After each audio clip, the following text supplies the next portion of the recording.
Hola, buenos días a todos. El propósito de este tutorial es dar unas explicaciones someras sobre la parte de las cuentas anuales, del modelo de cuentas anuales que contiene la novedad fundamental, que es la declaración de identificación del titular real. Esto es la parte que viene con las cuentas para identificar el beneficiario último. Dos advertencias previas. La identificación del titular real es una declaración que se contiene en un documento estandarizado que se deposita en los registros mercantiles junto con las cuentas. Por razones de política legislativa, se ha creído conveniente que junto a las cuentas haya documentos extracontables que las acompañen. ¿Quiere esto decir que siguen las mismas reglas de las cuentas? Pues no, porque la finalidad de la identificación del titular real es cumplir con la legislación del blanqueo de capitales. Y la publicidad del titular real, tanto doméstica, en el llamado RETIR español, como internacional, a través de la plataforma de e-Justice de la Unión Europea, en donde todos los registros de Europa de titular real están interconectados, solo se da en Internet a quien tenga interés legítimo, mientras que las cuentas siguen su propio régimen. Digo, por tanto, que aunque vienen conjuntamente con las cuentas, no son las cuentas. Ahora bien, no cabe depósito parcial. ¿Qué quiere decir? Que si presentan cuentas sin titular real, pues no se depositarán las cuentas, se suspenderá el depósito, los riesgos que la falta de depósito lleva. Este mecanismo del cierre registral por falta de depósito, por falta de declaración de titular real, es un mecanismo que incentiva el cumplimiento como exigen las directivas de prevención del blanqueo de capitales. Punto primero, por tanto, no cabe depósito parcial. Segundo, habida cuenta, esto se publica en el BOE y el plazo de entrada en vigor es el que se sigue de la resolución en que se publica el modelo de cuentas y la declaración de identificación de titular real. Las cuentas que se depositan en este año 2023 referidas al ejercicio cerrado del 2022 tendrán que incluir la nueva declaración de titular real, toda vez que el modelo es sustancialmente distinto. Esto es, en ninguna parte se dice que el modelo de identificación de titular real sea necesario que lo apruebe la Junta. Es una declaración de conocimiento de un estado de hecho de beneficiario último que hace el administrador bajo su responsabilidad. Por lo tanto, en caso de que sea necesario rectificar, complementar o subsanar, bastará una presentación en el modelo firmada por el administrador. Bien. Antes de nada, lo que me propongo es, en la primera parte, una visión esquemática de la declaración en el modelo nuevo, de lo que vamos a ver, y la segunda parte, algunos ejemplitos prácticos para ver cómo en determinados casos y en determinadas circunstancias hay que complementar el modelo. Bien, lo primero que llama la atención en el modelo nuevo es su extensión. He hecho algunas anotaciones. Vamos a ver, la extensión básica, el número de páginas que tiene, no se debe tanto pues, a que haya cambios sustanciales, que también lo hay, sino que algunas hojas se ponen como complementarias. Ve que pone el complemento a la hoja, esto es.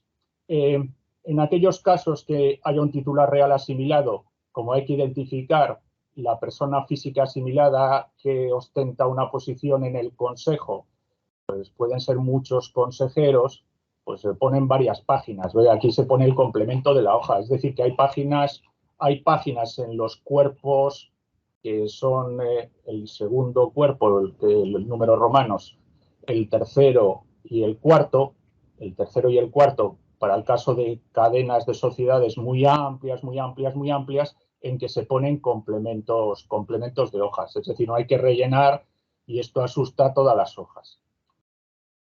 ¿Cuál es el cambio fundamental? Y quiero llamar la atención. El cambio fundamental es primero esta primera parte y luego la discriminación entre dos sistemas de control y dos cadenas de control. Vamos con la primera parte. La primera parte obliga a identificar la situación de la compañía en cuanto a su obligación de depósito y en cuanto a la fecha de referencia de la declaración de titular real. Primero tiene que identificarse si la sociedad o la entidad que deposita las cuentas cotiza o no en un mercado regulado. Mercado regulado quiere decir un mercado oficial o una bolsa. No así mercado secundario no oficial como el mercado alternativo bursátil. Entonces, hay que decir sí o no, porque las que son sociedades que cotizan en bolsa española o extranjera, pero están obligadas a depósito, pues se pone no están obligadas a la declaración de titular real. Y el fundamento es porque los registros del órgano supervisor, es decir, de la Comisión del Mercado de Valores o el organismo equivalente, pues dan esos datos. En el caso de que sí, es decir, que está obligada, pues hay que decir si es la primera declaración o actualiza datos. En el caso de que actualice datos, si es una mera actualización o una rectificación de errores. Esto es importante. ¿Por qué es importante? Porque los deberes de identificación de titular real no se pueden hacer de manera episódica. Por ejemplo, cuando se transmitan las participaciones, no. Los deberes son regulares. Nada hay peor de una base de datos, aparte, claro, es la inexistencia, que el que se produzca actualizaciones episódicas o coyunturales. Quiere esto decir, si intraanualmente hay un cambio de titular real por cualquiera de las circunstancias, existe la obligación del órgano de administración, aun cuando no sea obligatorio presentar cuentas, identificar el nuevo titular real o los cambios que se producen en la hoja de declaración del titular real. Por lo tanto, hay una declaración anual obligatoria, al menos con las cuentas, e intraanualmente tantas veces como se produzcan actualizaciones. Vale decir también que si hay un error en la declaración, procede la rectificación, es decir, con el mismo procedimiento hay que rectificar en el caso de que haya producido un error. Esto garantiza la frescura de los datos, la actualización de los datos.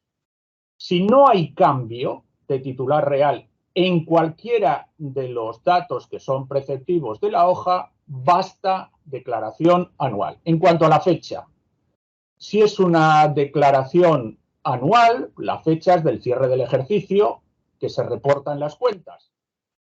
Si es una actualización, es a la fecha en que se entiende producido el cambio. Por ejemplo, si es una cesión de control, pues la fecha en que se ha producido la cesión de control, la fusión, la escisión o lo que sea. Y es la rectificación, pues la fecha en que procede la rectificación. Bien.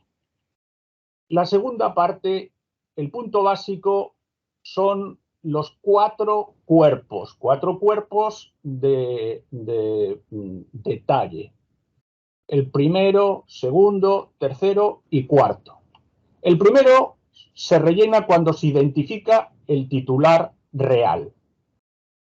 Si no hay titular real, no quedará más remedio que señalar la persona física asimilada. Esto es, si no se cumple la existencia de un titular real por dos vías, por vía de propiedad o por vía por vía del voto, pues habrá que identificación a la persona asimilada y rellenar el cuerpo 2, que es incompatible con todos los demás. Esto es, si no hay posibilidad de identificar un titular real, se identifica el asimilado por analogía.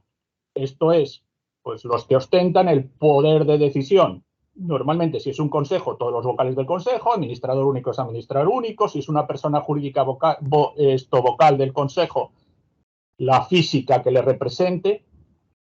Y el hecho de que hayas otras hojas complementarias, pues se debe a consejos con muchos más miembros. Bien, por lo tanto, el 2, el de personas físicas asimiladas, cuando no es posible identificar titular real.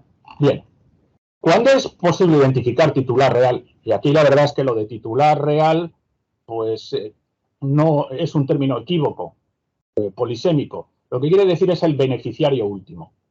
El beneficiario último que pasa el umbral, y el umbral es el 25%. El cambio fundamental de la norma es que el umbral se refiere a dos situaciones. La situación de la estructura de capital, esto es el criterio de propiedad,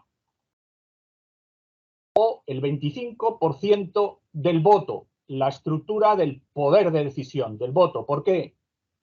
Porque mucho nos tememos que en la estructura de participación, sobre todo en participaciones indirectas, pero también en participaciones directas, pues pueda haber divergencias entre la propiedad y el control y por cierto también en el cómputo.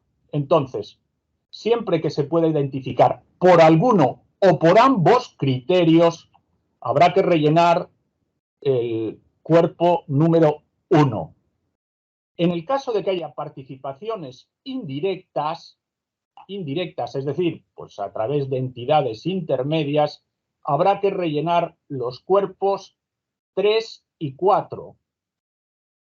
El problema de los cuerpos 3 y 4 es solo se presenta en participaciones indirectas, bien sea participaciones indirectas en propiedad, en el capital, y en el voto. Las letritas A y B se refieren a estas dos situaciones. Ahora simplemente lo anuncio porque luego al ver los ejemplos yo creo que se verá más claramente. La hoja en la parte del titular real identifica titulares reales por capital y por voto. Son 3 como máximo, porque como el porcentaje se computa en 25, pues no puede haber 4. Por eso no es casualidad de que haya 1, 2 y 3 líneas. Y siempre personas físicas. Aquí no puede haber personas jurídicas, ¿eh? Aquí siempre son personas físicas. Las columnas pues identifican, ven, por ejemplo, la nacionalidad y el país de residencia por el ISO, y la última de las columnas, participación directa o indirecta. Si contrastan esto con esto, verán que puede haber uno o varios, que pueden ser en participación directa y indirecta, y que pueden ser en voto, es aquí, o en capital. Vamos a la tercera parte y la cuarta parte. La tercera parte y la cuarta parte son aquellos casos que haya cadena de control. El organigrama puede ser más o menos extenso.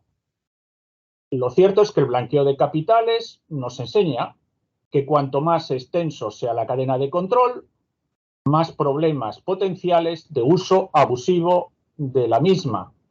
Y la fortaleza de una cadena de control está en función del eslabón más débil de la cadena. Por lo tanto, hay que reconstruir como si fueran un árbol genealógico del declarante hasta la persona física o personas físicas últimas, saltándose todas las barreras de situación territorial. Es decir, aquí pueden figurar personas jurídicas nacionales o extranjeras, personas jurídicas en lugar que esté domiciliado y en diversas formas o estructuras de organización. Pueden ser personas jurídicas cotizadas, sociedades, no sociedades como mutualidades, fundaciones, asociaciones, etcétera, hasta reconstruir.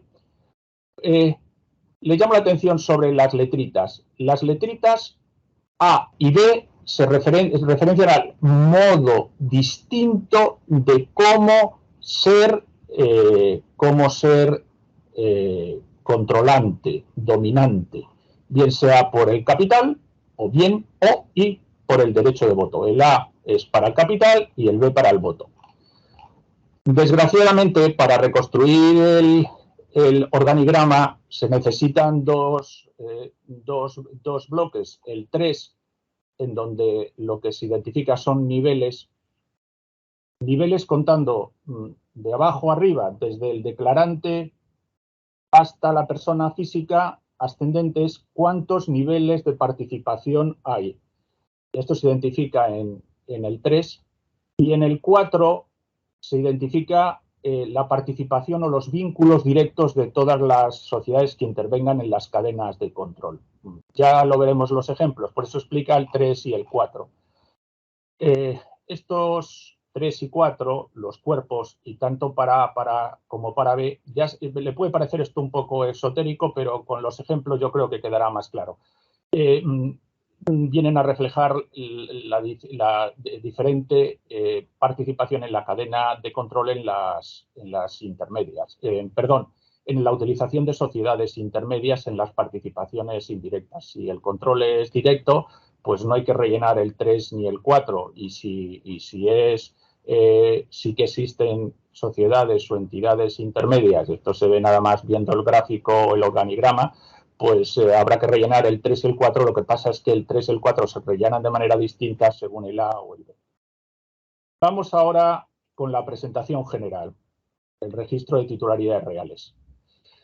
¿A qué fecha viene referida? Esto es fundamental. Ya hemos visto que no es lo mismo una declaración que se hace con la declaración de las cuentas anuales que con un cambio o modificación. La fecha pues varía. Si es la de las cuentas anuales es la de cierre del ejercicio y si se modifica por un cambio de control o una rectificación a la fecha en que se produce sustantivamente esta. Lo que es básico es quién responde del contenido de la declaración. Aquí se nos han planteado problemas. Hay que tener claro que quien es responsable y está obligado, sujeto obligado en los términos de la nomenclatura de la Ley de Prevención del Blanqueo de Capitales, es al administrador. Quiere decir que si por el hecho de una transmisión de acciones o participaciones, sea en España o en el extranjero, en la filial última declarante o en cualquiera de las participadas intermedias, se produce un cambio de control, el transmitente está obligado a comunicar al administrador y este a su vez obligado a establecer los mecanismos de control necesarios para identificar el titular real, la fecha y el negocio y todos los datos necesarios. Cualquier sistema que se base en que la declaración se imponga a los socios no es un sistema adecuado para la directiva. El responsable es el administrador, que es en quien, en definitiva, es responsable de identificar y quien en anónimas y limitadas llevará el libro registro de socios o el libro registro de participaciones. Por lo tanto, quien certifica es el administrador bajo su responsabilidad, no el socio que con motivo de alguna transmisión produce un negocio jurídico, cualquiera que este sea, transmisión voluntaria, inter vivos, mortis causa, lo que sea. El problema de la identificación del titular real, insisto, titular real es un mal término. En otros ordenamientos hablan de beneficiario último.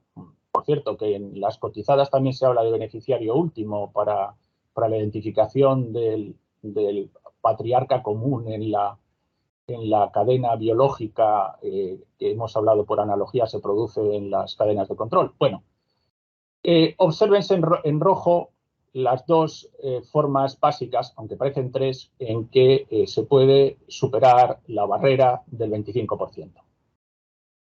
Bien porque posean o bien porque controlen. Uno hace referencia a la propiedad y otra el control del voto. Voto o medios semejantes, esto es, yo puedo tener el control porque tengo el voto, el ejercicio del derecho de voto en los órganos de gobierno, típicamente en la Junta, o bien porque tengo alguna otra situación a través de medios contractuales, estatutarios, fácticos, que permiten establecer algún mecanismo de control de decisión sin ser titular real. Pervigracia, ya veremos. Pero si yo resulta que tengo el 100% de la sociedad, pero tengo una relación contractual o estatutaria o fáctica que quien decide es mi mandante y yo soy un mero fiduciario, se produce una distinción entre la estructura de propiedad y la estructura de control por voto u otros medios. Lo de otros medios es medios que no son estrictamente el derecho de votos. Aquí hay una referencia que se expresa a las cuentas consolidadas. El mecanismo de control, esto es, del ejercicio del poder de decisión en los aspectos estratégicos de una sociedad que declara las cuentas, normalmente es por el reconocimiento del derecho de voto. Y es el ejemplo típico, y por eso siempre que hablamos de voto, o sea, de estructura del control por voto, pues nos referimos tanto a eso como a otras vías, porque hay otras vías. Si ven el artículo 42.1 del Código de Comercio, pues cuenta otras vías, por ejemplo, estatutarias, perdonen, otros mecanismos fiduciarios o bien pactos, cláusulas estatutarias. Aquí lo que quiere es a la realidad de detrás, es decir, no tanto es el formal, titular formal, como quien tiene el poder de decisión, quien decide la toma de decisiones que afectan al funcionamiento ordinario recurrente de la sociedad, porque pueden existir cláusulas estatutarias o pactos estatutarios e incluso puras relaciones fácticas. Por ejemplo, si marido y mujer tienen una sociedad en gananciales o en cualquier régimen económico matrimonial y actúan de concierto, en realidad hay un titular real, pero un titular real que actúa de concierto, marido-mujer. Como hemos visto, el problema se plantea cuando existe una participación superior al 25% intermedia, a través de sociedades o entidades intermedias. Por eso habla de directa o indirectamente. En el caso de que haya indirectas, pues deberá reflejarse o llenarse además los bloques 3A y 4A para la estructura de la propiedad y 3B y 4E para la estructura de control, sea por votos como sea por otros medios.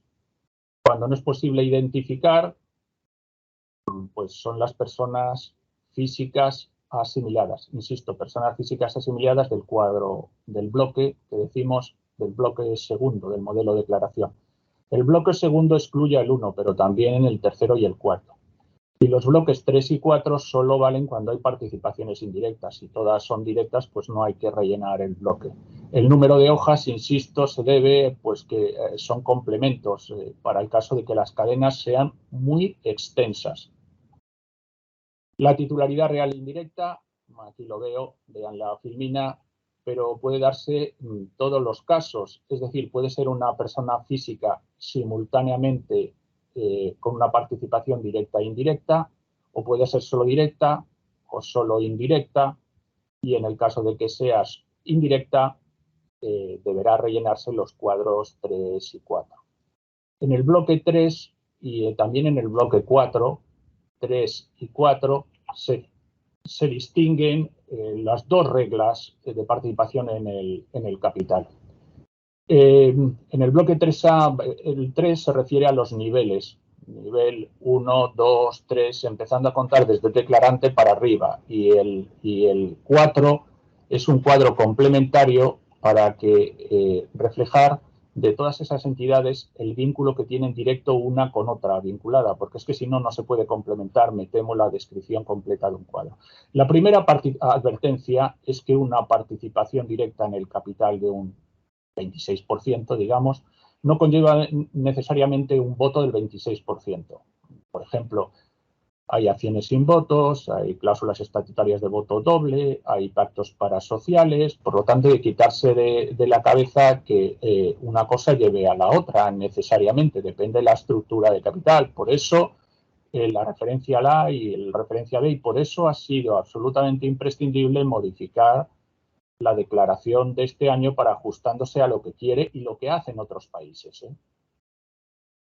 Y el cálculo de la participación indirecta, punto segundo, es radicalmente distinto. En propiedad se utiliza un cálculo de participación mecánica o matemática. Esto es simplemente por el mecanismo un poco pedestre, pero real, de multiplicar los porcentajes. Si yo tengo un 50 de un 30 en unas sociedades intermedias, la participación de la de arriba sobre la última resulta de multiplicar 0,5 por 0,3 cuando es en capital.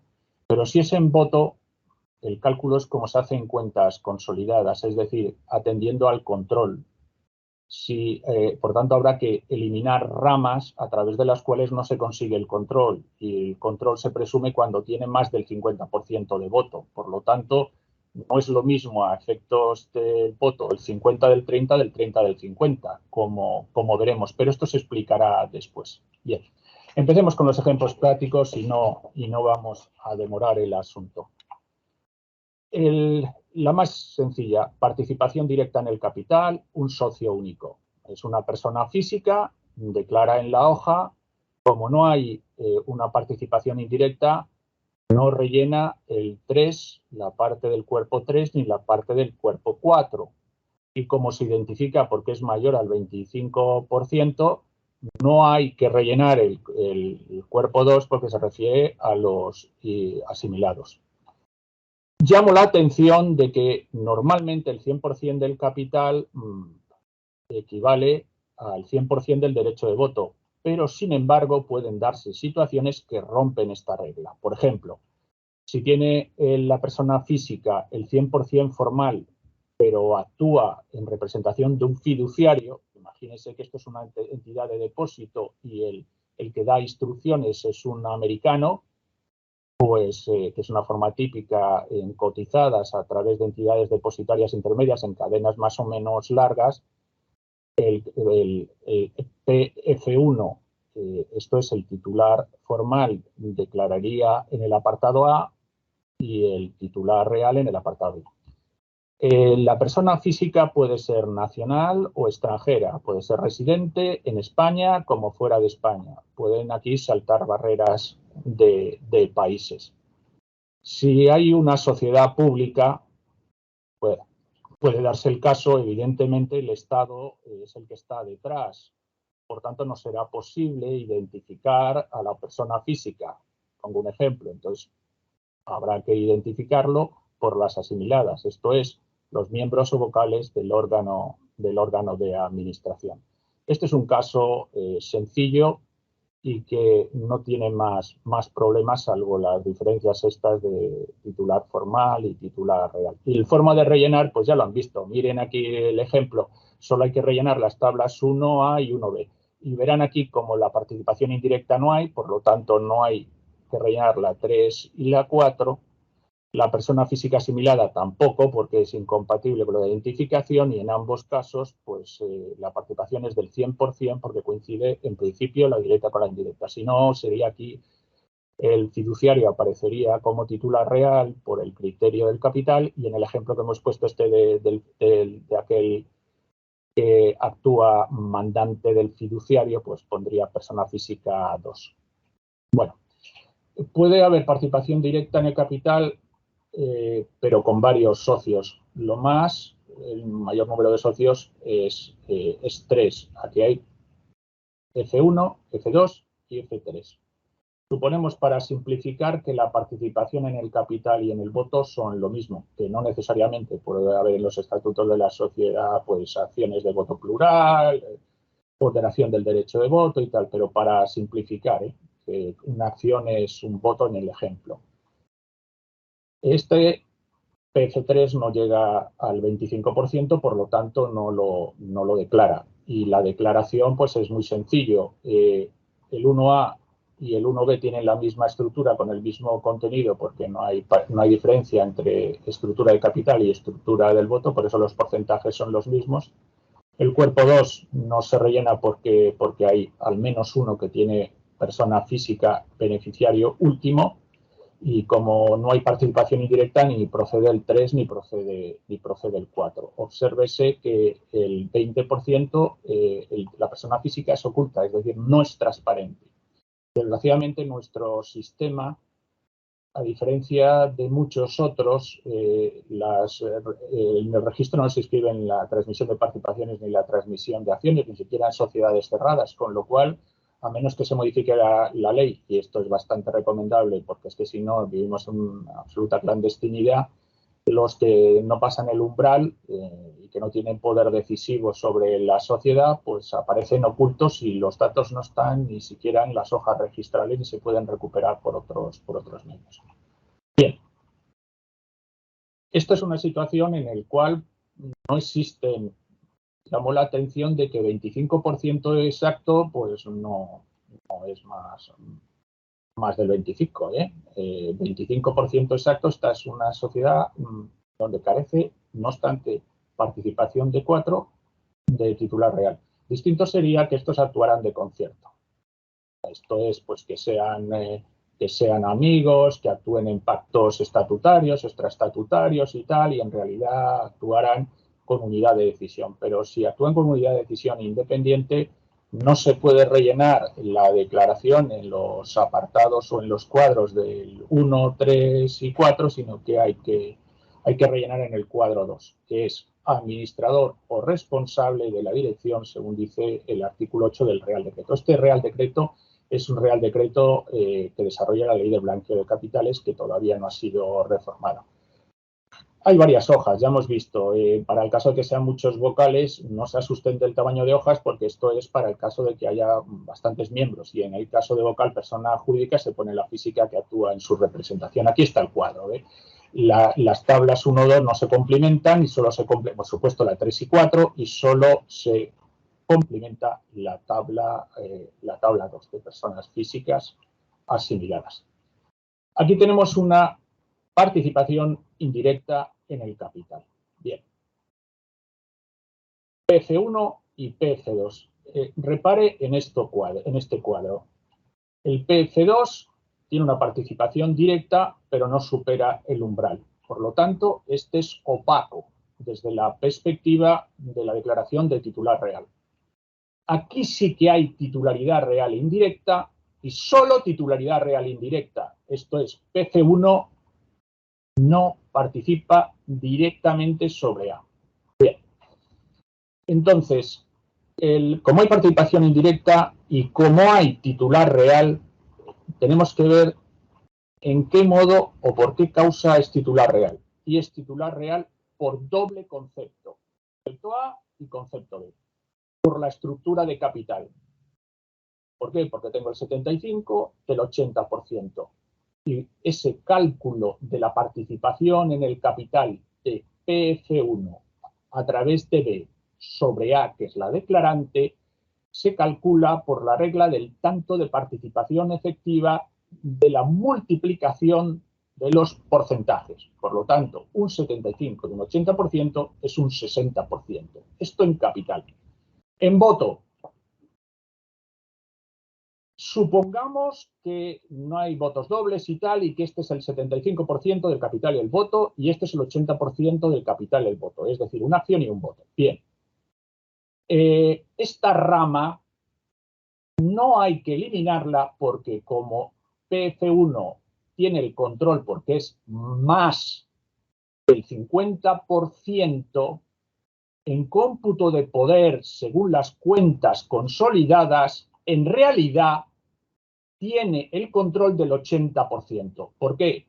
Porque los que participan en B, vamos a ver, los que participan en B por 25% no controlan. Quien controla solo PF1 y por su totalidad, aunque es el 75%, la Junta la controla, toma decisiones y el voto de la Junta de B en A se decide por los administradores de B, que los nombra el socio de control. Esto es como en voto y en cuentas consolidadas. Y en cuentas consolidadas es la última participación directa de la sociedad que participa directamente en rama controlada. Esta rama vale, la rama controlada, y es un 80%. Fíjense la diferencia entre el 60 y el 80%. Entonces aquí la diferencia se nota aquí. Aquí, mientras que en el capital es un 60 múltiplos, aquí es un 80%. El voto político es muy superior a la participación del capital, y esto a través de la cadena de control. La cadena de control tiene un nivel 1 y un nivel 2. El PF1, miren así cómo se rellenan los cuadros en la participación del capital, el titular real, tiene sobre la sociedad B y el titular real en el nivel 1 sobre la sociedad B. Y aquí las participaciones directas de la B sobre la A, empezando abajo arriba, el 80% y el 75%. Ahí es como se cumplimentan las tablas del 3 y el 4. Repáselo contrastándolo con el cuadro y lo verá más fácilmente que hagamos aquí divagaciones. Bueno, aquí no queda más remedio que poner un cuadro más largo, más complejo, que es participación directa o indirecta en el capital. Miren, aquí hay 4 sujetos, personas físicas que pueden tener cierto protagonismo. Empecemos por el F2, que la situación es más clara. El F2 tiene un 5% por la sociedad, sobre la sociedad C.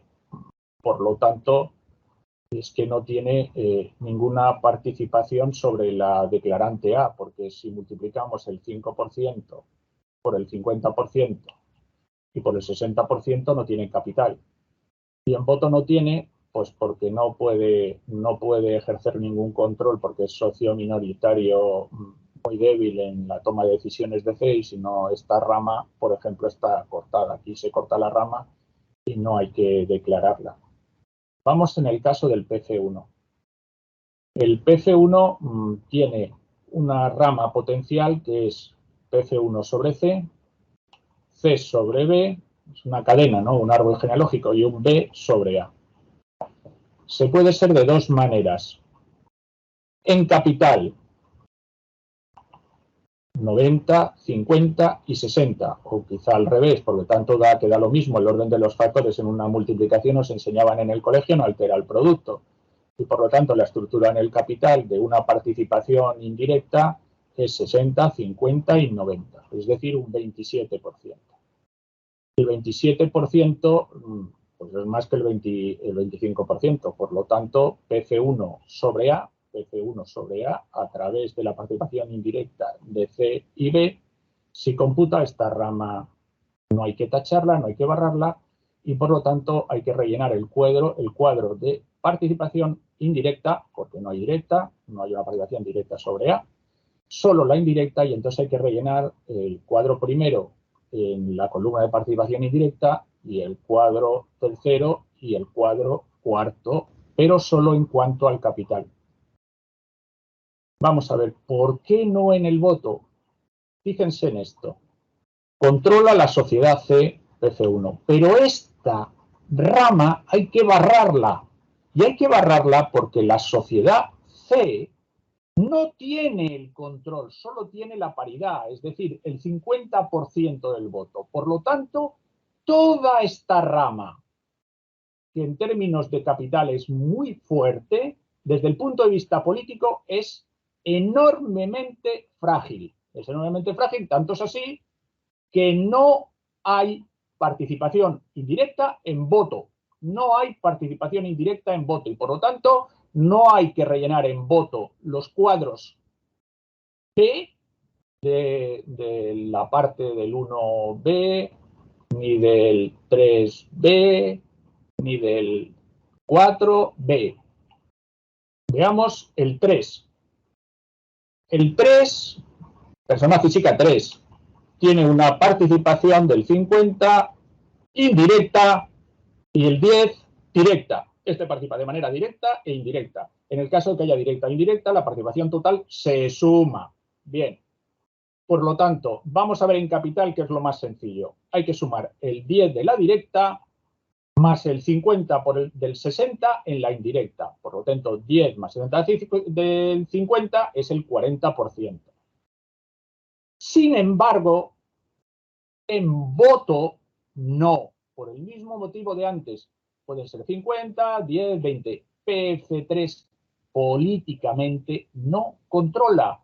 Es que si ven esta sociedad B, en realidad, esta sociedad B tiene una participación paritaria del PC1 y el PC3, pero ninguno controla. Es que está sujeto al voto del otro. Por lo tanto, la cadena indirecta se anula. Solo hay que declarar los cuerpos que hacen referencia al apartado del participación o estructura del capital, el A, pero no el B.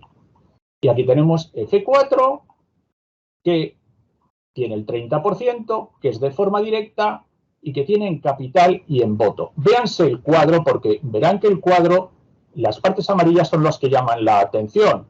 Aquí verán como el primer cuadro, en el cuadro 1, con la participación en el capital, pues el PF1, mírenlo mejor con el cuadro directo, solo tiene participación indirecta, el PF3 tiene directa e indirecta y el PF4 tiene exclusivamente directa.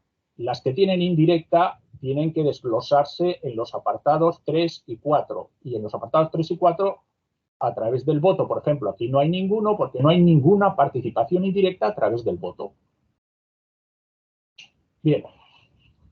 Esto tenemos una situación que aparentemente es sencilla, pero no lo es tanto. Imagínense unos estatutos de una limitada en donde establece una ponderación distinta del voto. Esto es, hay acciones de voto múltiple o acciones de voto ponderado. Entonces se representan, aunque sean todas participaciones directas, y luego ya veremos para otras estructuras más complejas, tenemos una sociedad pues aquí hablamos de accionistas, en realidad en una anónima no se pueden establecer cláusulas estatutarias que ponderen el voto, pero lo he puesto con la intención de que tengan en cuenta no solo los pactos estatutarios, sino pactos parasociales o cualquier otro contrato que mida el derecho de voto. En las limitadas son pactos estatutarios, en las anónimas, salvo los casos de acciones de lealtad o acciones sin voto y tal, la ruptura de la regla de proporción entre el capital suscrito y el voto no es hoy por hoy posible, aunque en el futuro probablemente lo sea por una directiva o proyecto de directiva. Pero bueno, aquí verán los dos apartados de una manera muy gráfica. Los dos relevantes son PC1 y PC2. El PC1 solo es en voto, no en capital. Y el PC2 ni en capital ni en voto y todos directo. El criterio del grupo es siempre el control. Entonces, no hay persona física asimilada, el 2, no hay detalle de las sociedades de los cuerpos 3 y 4 porque no hay participaciones indirectas y la tabla 1 no se computa en capital porque ya hemos visto que solo es en derecho de voto. El caso es esto. Aquí tenemos en una estructura de participación indirecta en donde hay dos criterios estatutarios, paraestatutarios, contractuales o de facto que divergen para cada uno de los niveles entre capital y el voto.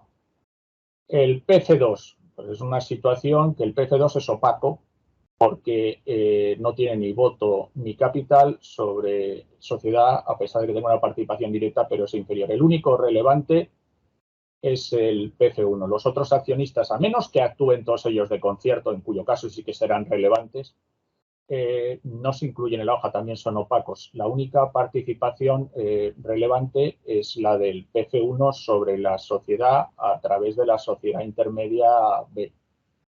Y entonces hay dos formas de calcular. Una forma en capital, tanto de participación efectiva 90 sobre 20 o 20 sobre 90, como son 90,